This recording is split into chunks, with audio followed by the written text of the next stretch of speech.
This is day 14 of Advent of Code 2024 in Go, and this challenge is called Restroom Redoubt. One of the historians needs to use the bathroom. Fortunately, you know there's a bathroom near an unvisited location on their list, and so you're all quickly teleported directly to the lobby of Easter Bunny headquarters. Unfortunately, EBHQ seems to have improved bathroom security again after your last visit. The area outside the bathroom is swarming with robots. To get the historians safely to the bathroom, you'll need a way to predict where the robots will be in the future. Fortunately, they all seem to be moving on the tile floor in predictable straight lines. You make a list, the puzzle input, of all the robots' current positions, P, and velocities, V. One robot per line. For example, this. Each robot's position is given as P, X, Y, where X represents the number of tiles the robot is from the left wall, and Y represents the number of tiles from the top wall, when viewed above.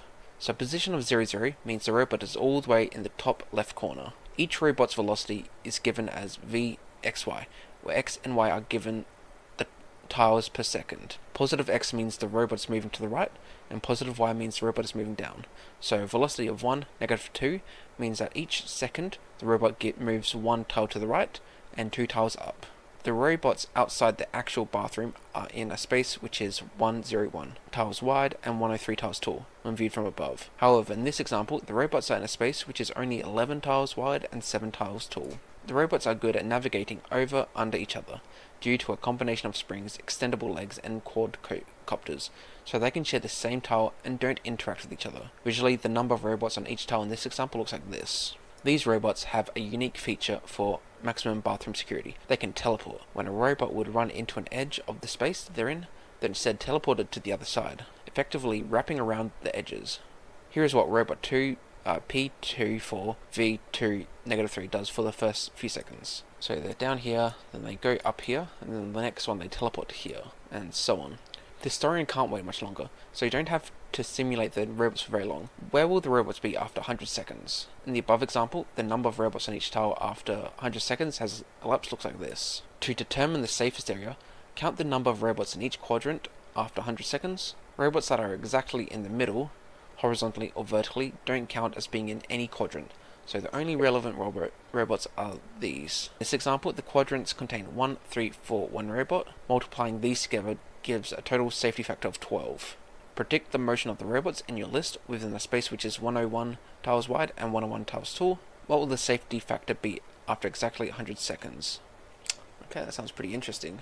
So we will go to here and we will uncomment this as we need to create a grid, or uncomment that to get the input, but what we need to do, we'll start off with width and height being equal to 101, 103.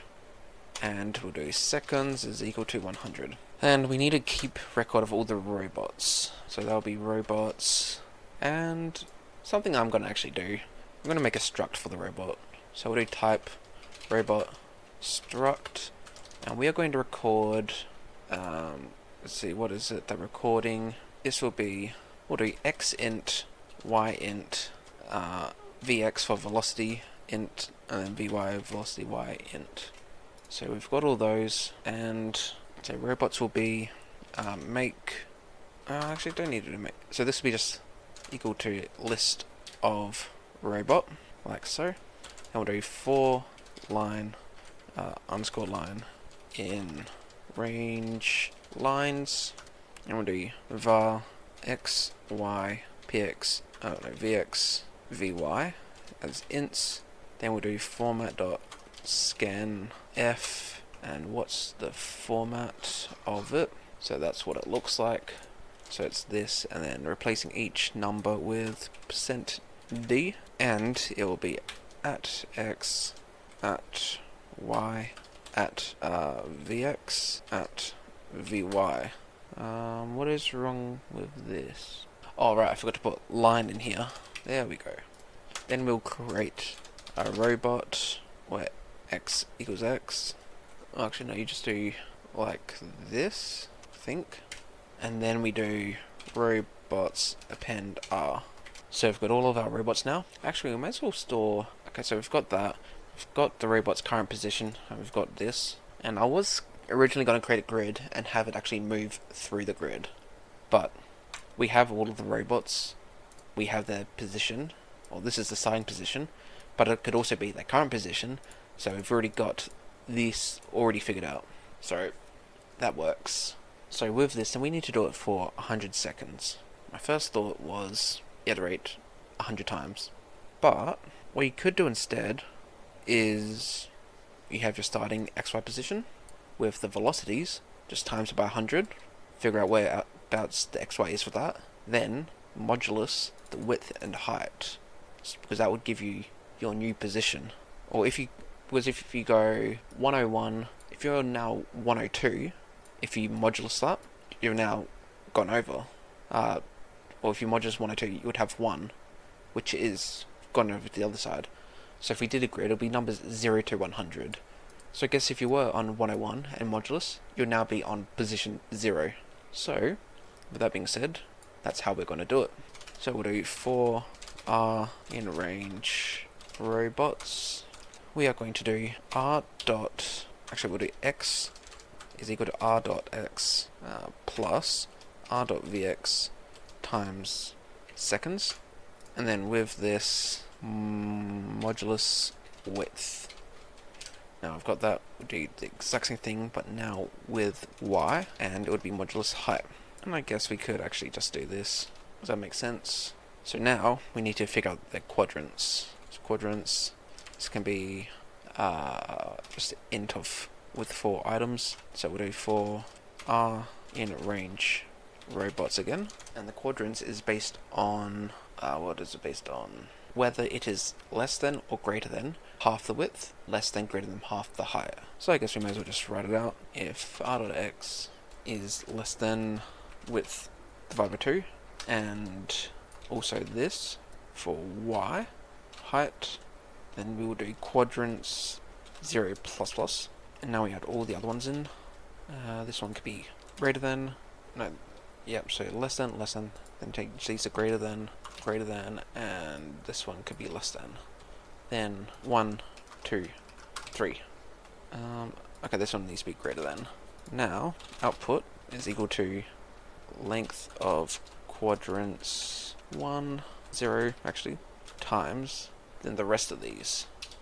Now, 1, 2, 3, and, oh wait, no, it's not length, we're throwing a number in there. There we go. So now, that should work. Ooh, okay, what is our input? Okay, I guess that seems a bit too high, doesn't it? I mean, I guess try this number and see if it's right. Your answer is too low. That number's too low. Okay, so we're gonna change it to work with this one first. Then we need to change this to 11 wide, 7 tall. So now let's try that. Okay, well I got 0. How's that possible? Well, let's first see if these are working all correctly. No, okay, I put that in the wrong spot. That should be here.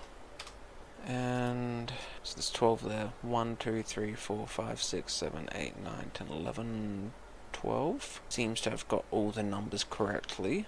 So how did it get 0? So let's now go down to here. And this would be r dot, r dot, r dot, r dot. Okay, let's change it so it has all these values in. Or we don't need the velocity. So let's see, less than, greater than, greater than, less than, greater than, less than, greater than. Okay, well now let's try quadrant. Okay, so there was a 1 there which caused it. Interesting. Okay, so maybe I'm not doing this correct. Okay, so which ones should be in it? Well it's not showing which one should be in it. So we've got 4202. So what could be an issue in this? Is it possible that these directions aren't working? Wait, yeah, they're not working. 04, 04. Oh. Okay, so we need to go to here. So we'll do I, and change all these R's to robots, and add I. So we'll do that now. Does that fix it? No, because we now have negative numbers. What's the best way to do that? Do we... I think... So modulus isn't working. It needs to be a positive number. I think we...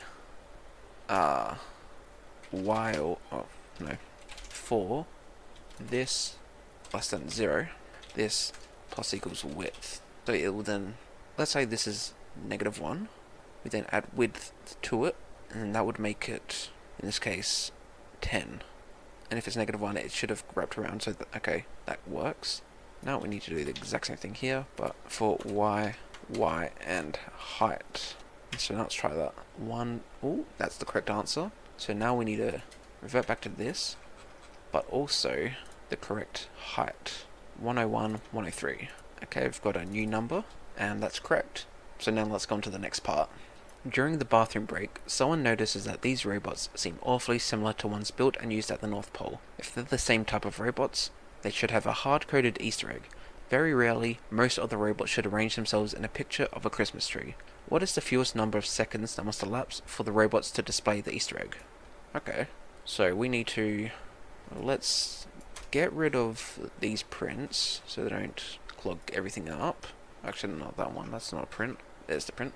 Thought it was being clever with doing the multiplication for this, but it turns out I now need to actually go run it over and over again. Well, let's start off with copying what we need. So we'll do this, and okay, this is the first one where there isn't an actual output we print, I don't think. So let's ignore the quadrants. We will now do now we'll do n, because I already used I for I in range.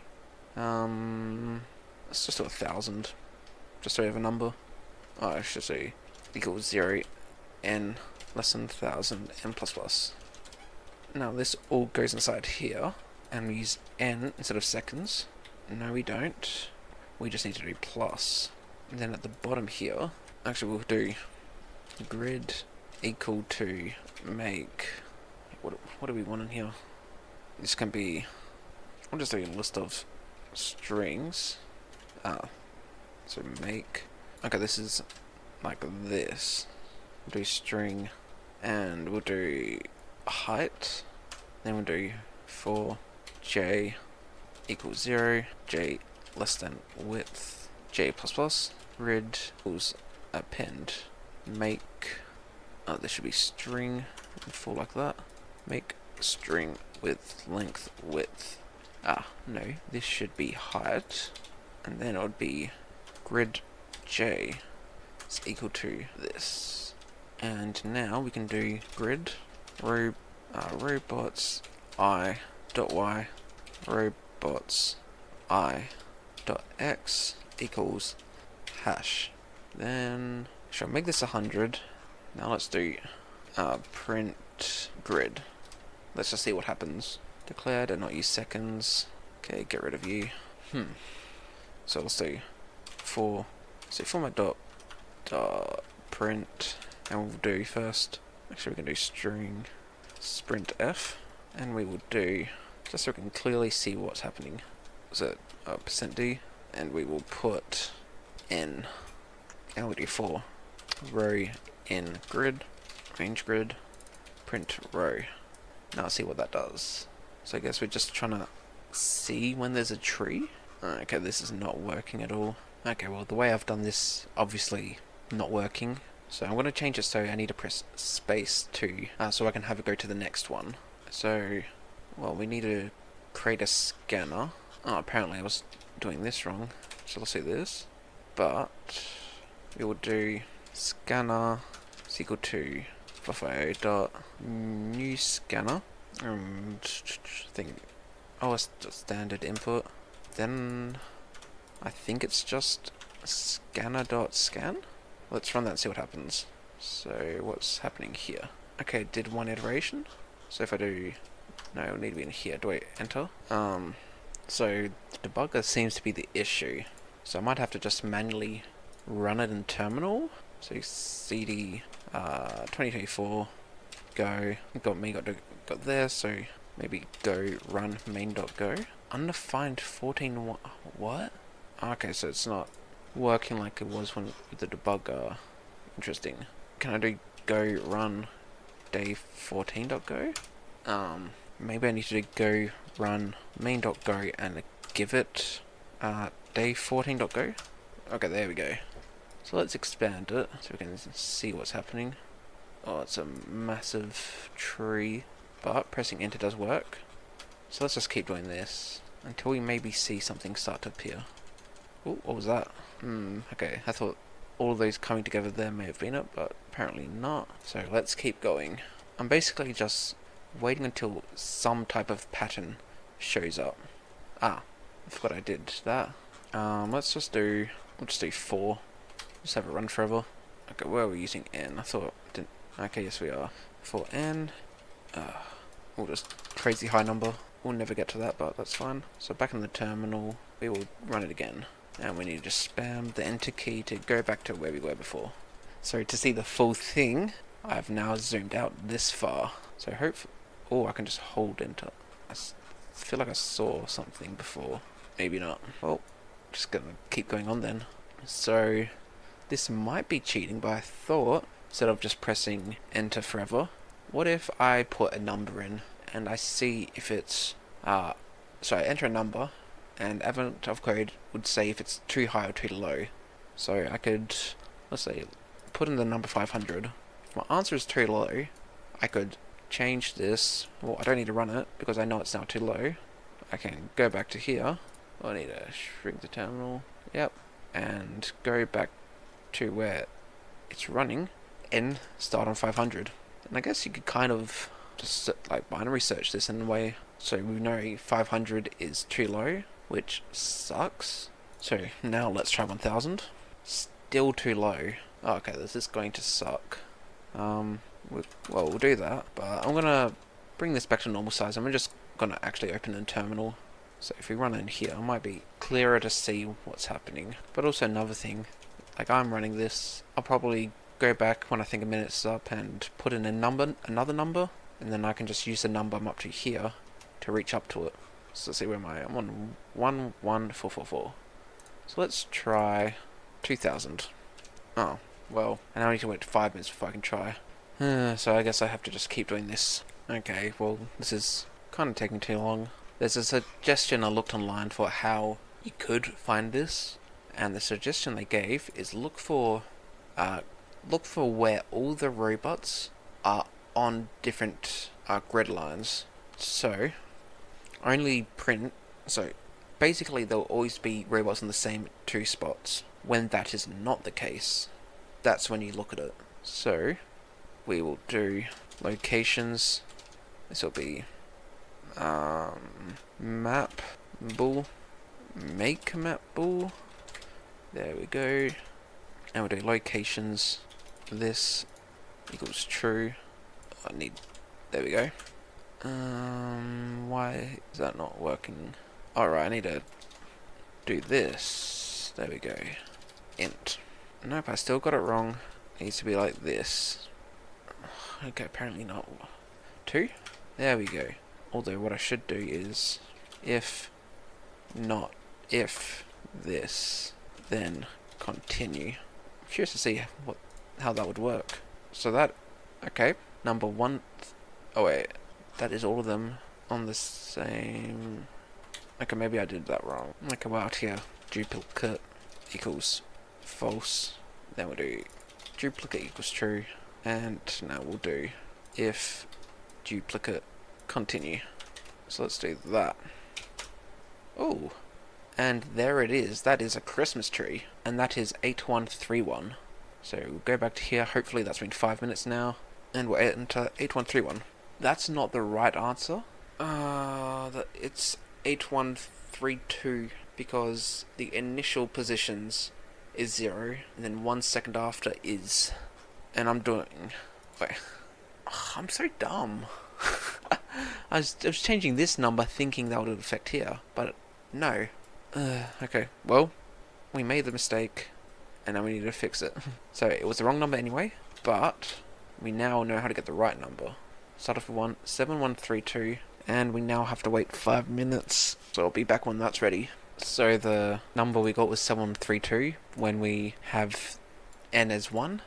So let's test now to see if that is correct. And there it is. So that is day 14 of Advent of Code 2024 completed. If you like this video, make sure to like and subscribe.